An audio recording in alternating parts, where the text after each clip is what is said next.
Hi ಎಲ್ಲ ವಿದ್ಯಾರ್ಥಿಗಳಿಗೆ Educare Karnataka ಚಾನಲ್ಗೆ ಸ್ವಾಗತ. ಇದೇ ಮಾರ್ಚ್ 15ಕ್ಕೆ ಸೆಕೆಂಡ್ PUC ಇಂಗ್ಲಿಷ್ ಎಕ್ಸಾಮ್ ಆಗುತ್ತೆ. ಈಗ ಇಂಗ್ಲಿಷ್ಗೆ ಸಂಬಂಧಿಸಿದಂತೆ ಇಂಪಾರ್ಟೆಂಟ್ ಪೋಯಮ್ಸ್ ಯಾವುದು, ಚಾಪ್ಟರ್ಸ್ ಯಾವುದು, ಹಾಗೆ ಗ್ರಾಮರ್ಗೆ ಸಂಬಂಧಿಸಿದಂತೆ ಯಾವ ರೀತಿ ಪ್ರಿಪರೇಷನ್ ಮಾಡಬೇಕು, ಈ ಎಲ್ಲ ವಿಷಯಗಳನ್ನ ಈ ವಿಡಿಯೋದಲ್ಲಿ ಡಿಸ್ಕಸ್ ಮಾಡ್ತಿದೀವಿ. ಮೊದಲಾಗಿ ಈ ವಾಟರ್ ಪೋಯಮ್ ಏನಿದೆ ಅದು ತುಂಬಾ ಇಂಪಾರ್ಟೆಂಟ್ ಆಗಿರುತ್ತೆ. ಇದರಿಂದ 3 ಮಾರ್ಕ್ಸ್ ಆರ್ 4 ಮಾರ್ಕ್ಸ್ ನ ಕ್ವಶನ್ ಬಂದೇ ಬರುತ್ತೆ. ಅದಕ್ಕೋಸ್ಕರ ಈ ವಾಟರ್ ಪೋಯಮ್ ಏನಿದೆ ಇದರ ಸಮರಿಯನ್ನ ಪರ್ಫೆಕ್ಟ್ ಮಾಡ್ಕೊಳ್ಳಿ. ಇದು ಒಂದೇ ಪೋಯಮ್ ಅಂತ ಹೇಳಲ್ಲ, ಎಲ್ಲಾ ಪೋಯಮ್ಸ್ ಏನಿದಾವೆ ಅವುಗಳ ಸಮರಿ ಪರ್ಫೆಕ್ಟ್ ಆಗಿರ್ಬೇಕು, ಅಂದ್ರೆ ಕರೆಕ್ಟ್ ಆಗಿ ಅರ್ಥ ಆಗಿರ್ಬೇಕು. ನಂತರ ನಿಮ್ಮದೇ ವಾಕ್ಯದಲ್ಲಿ ಸಮರಿಯನ್ನ ಬರೆದ್ರೆ ನಡೆಯುತ್ತೆ. ಅಂದ್ರೆ ತುಂಬಾ ಸ್ಟೂಡೆಂಟ್ಸ್ ಕೇಳ್ತಾ ಇದ್ರು, ನಾವೀಗ ಓನ್ ಸೆಂಟೆನ್ಸ್ ಅಲ್ಲಿ ಬರೆದ್ರೆ ಫುಲ್ ಮಾರ್ಕ್ಸ್ ಅನ್ನ ಕೊಡ್ತಾರ ಅಂತ. ಕೊಡ್ತಾರೆ, ಬಟ್ ಕೆಲವು ಕಂಡೀಷನ್ಸ್ ಇದಾವೆ. ಏನು ಅಂತ ಹೇಳಿದ್ರೆ, ನೀವೇನು ಬರಿತಾ ಇದ್ದೀರಾ ಅದರ ಮೀನಿಂಗ್ ಕರೆಕ್ಟ್ ಆಗಿರ್ಬೇಕು. ನಂತರ ಪೋಯಮ್ ಆಗಿರಬಹುದು, ಚಾಪ್ಟರ್ಸ್ ಆಗಿರಬಹುದು, ಅಲ್ಲಿ ಕೊಟ್ಟಿರುವಂತಹ ವಿಷಯಗಳಿಗೆ ಸಂಬಂಧಿಸಿದಂತೆ ನೀವು ನಿಮ್ಮ ಸ್ವಂತ ವಾಕ್ಯದಲ್ಲೇ ಬರೆದ್ರೂ ಕೂಡ ಕರೆಕ್ಟ್ ಆಗಿದೆ, ಗ್ರಾಮೆಟಿಕಲಿ ಏನು ಮಿಸ್ಟೇಕ್ ಇಲ್ಲ, ಮೀನಿಂಗ್ ಕೂಡ ಕರೆಕ್ಟ್ ಆಗಿ ಇದೆ, ಆ ಟೈಮಲ್ಲಿ ಫುಲ್ ಮಾರ್ಕ್ಸ್ ಸಿಗತ್ತೆ. ಓಕೆನಾ? ಸೊ ಓನ್ ವಾಕ್ಯದಲ್ಲಿ ಅಂದ್ರೆ ಓನ್ ಸೆಂಟೆನ್ಸ್ ಅಲ್ಲಿ ಆನ್ಸರ್ ಬರೆದ್ರೂ ಕೂಡ ಫುಲ್ ಮಾರ್ಕ್ಸ್ ಸಿಗತ್ತೆ. ಬಟ್ ಮೀನಿಂಗ್ ಕರೆಕ್ಟ್ ಆಗಿರ್ಬೇಕು, ಹಾಗೆ ಗ್ರಾಮೆಟಿಕಲಿ ಕರೆಕ್ಟ್ ಆಗಿ ಇರಬೇಕು. ಓಕೆನಾ? ಅದಂತರ ಮುಂದಿನ ವಿಷಯ ತಿಳ್ಕೊಳ್ತಾ ಹೋಗೋದಾದ್ರೆ, ಪೋಯಮ್ ಬಗ್ಗೆ ಹೇಳ್ತಾ ಇದೆ. ವಾಟರ್ ಪೋಯಮ್ ಇಂಪಾರ್ಟೆಂಟ್ ಆಗಿರುತ್ತೆ. ಅದ್ರ ಜೊತೆಗೆ ಆನ್ ಚಿಲ್ಡ್ರನ್ಸ್ ಅದು ಕೂಡ ಇಂಪಾರ್ಟೆಂಟ್, ಹಾಗೆ when you are old so ಅದು ಕೂಡ ಇಂಪಾರ್ಟೆಂಟ್ ಆಗಿರುತ್ತೆ. ಕರೆಕ್ಟ್ ಆಗಿ ಪ್ರಾಕ್ಟೀಸ್ ಮಾಡಿ ಇಟ್ಕೊಂಡ್ರಿ. ಆದ್ರೆ ಈಗ ಮುಂದಿನ ವಿಷಯವನ್ನ ಹೇಳೋದಾದ್ರೆ, ಲೆಟರ್ ರೈಟಿಂಗ್ ತುಂಬಾ ಇಂಪಾರ್ಟೆಂಟ್. ಅಂದ್ರೆ ಆಪ್ಷನ್ ಇರುತ್ತೆ ನಿಮಗೆ, ಲೆಟರ್ ರೈಟಿಂಗ್ ಇಲ್ದಿದ್ರೆ ಸ್ಪೀಚ್ ರೈಟಿಂಗ್, ಇದರ ಆಪ್ಷನ್ ಇರುತ್ತೆ. ಎರಡರಲ್ಲಿ ಯಾವ್ದಾದ್ರು ಒಂದನ್ನ ಬರಿಬೇಕು ನೀವು. ಈ ಟೈಮಲ್ಲಿ ನಾನು ನಿಮಗೆ ಸಜೆಸ್ಟ್ ಮಾಡೋದಾದ್ರೆ ಲೆಟರ್ ರೈಟಿಂಗ್ ಈಸಿ ಆಗುತ್ತೆ ನಿಮಗೆ. ಯಾಕಂತ ಹೇಳಿದ್ರೆ ಲೆಟರ್ ರೈಟಿಂಗ್ ಏನಿದೆ ಅದನ್ನ ಮೊದಲಿಂದ ಬರಿತಾ ಇದ್ದೀರಾ, ಪ್ರೈಮರಿ, ಹೈಸ್ಕೂಲ್, ನಂತರ ಈಗ PUC ಅಲ್ಲಿ ಫಸ್ಟ್ PUC ಅಲ್ಲಿ ಕೂಡ ಲೆಟರ್ ರೈಟಿಂಗ್ ಇತ್ತು ನಿಮಗೆ. ಈಗಲೂ ಕೂಡ ಲೆಟರ್ ರೈಟಿಂಗ್ ಬರೆಯೋದಾದ್ರೆ ನಿಮಗೆ ಈಸಿ ಆಗುತ್ತೆ. ಯಾಕಂದ್ರೆ ಲೆಟರ್ ರೈಟಿಂಗ್ ಫಾರ್ಮೆಟ್ ಏನಿದೆ ಅದು ನಿಮಗೆ ಕರೆಕ್ಟ್ ಆಗಿ ಗೊತ್ತಿದೆ. ಅದಕ್ಕೋಸ್ಕರ ನಂತರ ಲೆಟರ್ ರೈಟಿಂಗ್ ಏನಾಗುತ್ತೆ ಅಂತ ಹೇಳಿದ್ರೆ, ಈ ಒಂದು ಜಾಬ್ ವೇಕೆನ್ಸಿ ಅದ್ರ ಬಗ್ಗೆ ಕೊಟ್ಟಿರ್ತಾರೆ. ನಂತರ ಫ್ರಾಮ್ ಅಡ್ರೆಸ್ ಕೂಡ ಅಲ್ಲೇ ಇರುತ್ತೆ, ಟು ಅಡ್ರೆಸ್ ಕೂಡ ಅಲ್ಲೇ ಇರುತ್ತೆ. ನಂತರ ಅಲ್ಲಿ ಡೇಟ್ ಮೆನ್ಷನ್ ಮಾಡಿರ್ತಾರೆ, ಯಾವ ಒಂದು ದಿನಾಂಕಕ್ಕೆ ಆ ಒಂದು ಜಾಬ್ ವೇಕೆನ್ಸಿ ಬಗ್ಗೆ ಅಡ್ವರ್ಟೈಸ್ಮೆಂಟ್ ಕೊಟ್ಟಿದ್ದಾರೆ, ಹಾಗೆ ಯಾವ ಒಂದು ನ್ಯೂಸ್ ಪೇಪರ್ ಅಲ್ಲಿ ಕೊಟ್ಟಿದ್ದಾರೆ ಅದ್ರ ಡೀಟೇಲ್ಸ್ ಕೂಡ ಕೊಟ್ಟಿರ್ತಾರೆ, ಕ್ವಶನ್ ಪೇಪರ್ ಅಲ್ಲೇ ಇರುತ್ತೆ. ಸೊ ನೀವೇನ್ ಮಾಡ್ಬೇಕಾಗತ್ತೆ ಅಂತ ಹೇಳಿದ್ರೆ, ಅಲ್ಲಿ ಫ್ರಾಮ್ ಅಡ್ರೆಸ್ ಏನು ಕೊಟ್ಟಿರ್ತಾರೆ ಅವರೇ ಕೊಟ್ಟಿರುವಂತಹ ಅಡ್ರೆಸ್ ಅದನ್ನ ಕರೆಕ್ಟ್ ಆಗಿ ಬರಿಬೇಕು.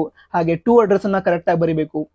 ನಂತರ ಸೋರ್ಸ್ ಅಂದ್ರೆ ನಿಮಗೆ ಆ ಒಂದು ಜಾಬ್ ವೇಕೆನ್ಸಿ ಬಗ್ಗೆ ಹೇಗೆ ಗೊತ್ತಾಯ್ತು ಅದನ್ನು ಕೂಡ ಮೆನ್ಷನ್ ಮಾಡ್ಬೇಕಾಗಿರುತ್ತೆ.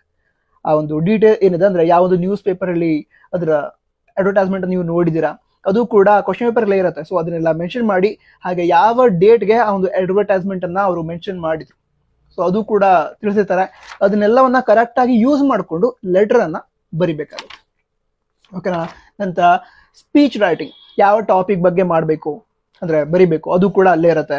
ನಂತರ ಆ ಒಂದು ಕ್ಯಾಂಡಿಡೇಟ್ ಯಾರು ಅದ್ರ ಡೀಟೇಲ್ಸ್ ಕೂಡ ಕ್ವಶನ್ ಪೇಪರ್ ಅಲ್ಲೇ ಕೊಟ್ಟಿರ್ತಾರೆ. ಸೊ ಅದನ್ನೆಲ್ಲ ಕರೆಕ್ಟ್ ಆಗಿ ಯೂಸ್ ಮಾಡಿಕೊಂಡು ನೀವು ಬರಿಬೇಕಾಗುತ್ತೆ. ಅದೇ ಹೇಳಿದ್ನಲ್ವಾ, ನಾನು ಸಜೆಸ್ಟ್ ಮಾಡೋದು ನಿಮಗೆ ಲೆಟರ್ ರೈಟಿಂಗ್. ಯಾಕಂತ ಹೇಳಿದ್ರೆ ಮೊದಲಿಂದ ಬರಿತಾ ಇದ್ದೀರಾ, ಬಟ್ ಯಾವುದೋ ಸ್ಟೂಡೆಂಟ್ಸ್ ನಾವೀಗ ಸ್ಪೀಚ್ ರೈಟಿಂಗ್ ಬರಿತೀವಿ ಆರಿಸಿದ್ರೆ ಅದಕ್ಕೂ ಕೂಡ ಅವಕಾಶ ಇರುತ್ತೆ, ಬರಿಬಹುದು. ನಂತರ ಮುಂದಿನ ವಿಷಯವನ್ನ ಹೇಳೋದಾದ್ರೆ, ಪ್ಯಾಸೇಜ್ ರೀಡಿಂಗ್. ಪ್ಯಾಸೇಜ್ ರೀಡಿಂಗ್ ಈಸಿಯಾಗಿ ಸ್ಕೋರ್ ಮಾಡುವಂತಹ ಪಾರ್ಟ್ ಅದು. 9 ಮಾರ್ಕ್ಸ್ ಇರುತ್ತೆ. ಅಂದ್ರೆ ಈಗ read the following passage and answer the questions set on it ಅಂತ ಇರುತ್ತೆ. 9 ಮಾರ್ಕ್ಸ್ ಇರುತ್ತೆ. 9 ಕ್ವಶನ್ಸ್ ಕೊಟ್ಟಿರ್ತಾರೆ. ಎಲ್ಲ ಕ್ವಶನ್ಗೂ ಕೂಡ ಕರೆಕ್ಟ್ ಆಗಿ ಆನ್ಸರ್ ಮಾಡಿದ್ರೆ 9 ಮಾರ್ಕ್ಸ್ ಸಿಗುತ್ತೆ. ಅದೇ ರೀತಿ ಈಗ ಏನು ರೀಡ್ ದ ಫಾಲೋವಿಂಗ್ ಪ್ಯಾಸೇಜ್ ಅಂತ ಈ ರೀತಿ ಕೊಟ್ಟಿರ್ತಾರೆ. ಇಲ್ಲಿದ್ರೆ ಅಂದ್ರೆ ಇದನ್ನು ಕೊಟ್ಟಿರ್ತಾರೆ, ಅದ್ರ ಜೊತೆಗೇನೆ ಆರ್ ಅಂತ ಕೊಟ್ಟಿರ್ತಾರೆ ಅಂತ ಹೇಳಿದ್ರೆ, read the following poem and answer the questions set on it ಈ ರೀತಿ ಕೊಟ್ಟಿರ್ತಾರೆ. ಅಂದ್ರೆ ಪ್ಯಾಸೇಜ್ ಕೊಟ್ಟಿರ್ತಾರೆ, ಇಲ್ದಿದ್ರೆ ಪೋಯಮ್ ಕೊಟ್ಟಿರ್ತಾರೆ. ಎರಡರಲ್ಲಿ ಯಾವ್ದು ನಿಮ್ಗೆ ಈಸಿ ಅನ್ಸುತ್ತೋ ಅದಕ್ಕೆ ಆನ್ಸರ್ ಮಾಡಬಹುದು.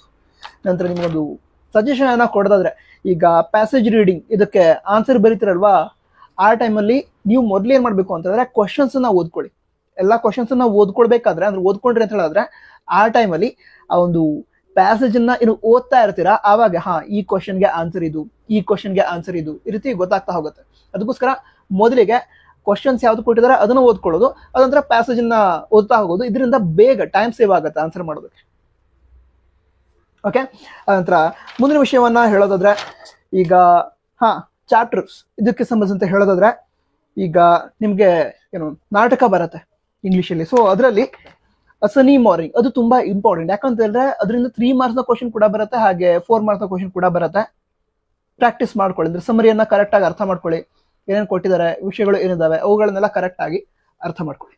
ಅದ್ರ ಜೊತೆಗೇನೆ ನೀವು ಪ್ರಾಕ್ಟೀಸ್ ಮಾಡ್ಬೇಕಾಗಿರೋದು the gardener, the voter and where there is a wheel. So ಈ ಎಲ್ಲ ಚಾಪ್ಟರ್ಸ್ ಅನ್ನು ಕೂಡ ಕರೆಕ್ಟಾಗಿ ಅರ್ಥ ಮಾಡ್ಕೊಳ್ಳಿ. ನಿಮ್ಗೆ ಆಕ್ಚುಲಿ ಆ ಒಂದು ಪರ್ಟಿಕ್ಯುಲರ್ ಚಾಪ್ಟರ್ ಆಗಿರ್ಬೋದು, ಪೋಯಮ್ಸ್ ಆಗಿರ್ಬೋದು, ಅದೇ ಪ್ರಾಸ್ ಆ್ಯಂಡ್ ಪೋಯಿಟ್ರಿ ಅದರೊಳಗಡೆ ಏನೇನು ಕೊಟ್ಟಿದ್ದಾರೆ, ಯಾವ್ಯಾವ ವಿಷಯಗಳನ್ನ ಕೊಟ್ಟಿದ್ದಾರೆ, ಅದನ್ನ ನಿಮ್ಗೆ ಸಮರಿ ಅರ್ಥ ಆಗಿತ್ತು ಅಂತ ಹೇಳಿದ್ರೆ ನೀವು ಓನ್ ಸೆಂಟೆನ್ಸ್ ಅಲ್ಲೇ ಕರೆಕ್ಟಾಗಿ ಬರಿತಾ ಹೋದ್ರೆ ಫುಲ್ ಮಾರ್ಕ್ಸ್ ಸಿಗತ್ತೆ. ಬಟ್ ಗ್ರಾಮ್ಯಾಟಿಕಲಿ ಮಿಸ್ಟೇಕ್ ಆಗದೇ ಇರೋ ರೀತಿ ಬರಿಬೇಕಾಗತ್ತೆ. ನಂತರ ಈ ವೋಟರ್ ಅದರಿಂದ ಕೂಡ 4 ಮಾರ್ಕ್ಸ್ ಕ್ವಶನ್ ಬರುತ್ತೆ. ಗಾರ್ಡ್ನರ್ ಅದರಿಂದ ಕೂಡ 4 ಮಾರ್ಕ್ಸ್ ಕ್ವಶನ್ ಬರೋ ಚಾನ್ಸ್ ಇರುತ್ತೆ. ನಂತರ ರೋಮಿಯೋ ಜೂಲಿಯಟ್ ಇದು ಕೂಡ ಈಸಿ ಆಗಿದೆ. ಈಸಿ ಯಾಕಂತ ಹೇಳಿದ್ರೆ ನೀವು ಮೊದಲಿಂದ ಪ್ರಾಕ್ಟೀಸ್ ಮಾಡ್ತಾ ಇದ್ರೆ ಅಥವಾ ಮೊದಲಿಂದ ಫಸ್ಟ್ ಟೆಸ್ಟ್ ಇಂದ ಕೂಡ ಎಕ್ಸಾಮ್ ಅಲ್ಲಿ ಕೇಳ್ತಾ ಇದ್ರೆ ಈ ಒಂದು ವಿಷಯಕ್ಕೆ ಸಂಬಂಧ. ಸೊ ಅದಕ್ಕೋಸ್ಕರ ಪ್ರಾಕ್ಟೀಸ್ ಮಾಡಿ ಇಟ್ಕೊಂಡಿರಿ. ನಂತರ ಇದಿಷ್ಟು ವಿಷಯ ಆಗಿತ್ತು. ಬೇರೆ ಡೌಟ್ ಇದ್ರೆ ಕನ್ನಡ ತಿಳಿಸಿ, ಅಥವಾ ಇಂಗ್ಲಿಷ್ಗೆ ಸಂಬಂಧ ಬೇರೆ ಯಾವ್ದಾದ್ರು ವಿಡಿಯೋ ಬೇಕಿದ್ರೆ, ಅಂದ್ರೆ ನಮ್ಗೆ ಇದ್ರ ಪ್ರಿಪರೇಷನ್ಗೆ ವಿಡಿಯೋ ಬೇಕು, ಒಂದು ಪರ್ಟಿಕ್ಯುಲರ್ ಲೆಟರ್ ಬರೆಯೋದಕ್ಕೋ ಅಥವಾ ಏನು ವಿಡಿಯೋ ಬೇಕಿದೆ ಅಂತ ಹೇಳಿದ್ರೆ ಕಮೆಂಟ್ ಬಾಕ್ಸ್ ತಿಳಿಸಿ, ವಿಡಿಯೋನ ಮಾಡಿ ನಿಮಗೆ ಇನ್ಫಾರ್ಮೇಶನ್ ಕೊಡ್ತೀವಿ. All the best for exam. ಜೈ ಹಿಂದ್, ವಂದೇ ಮಾತರಂ.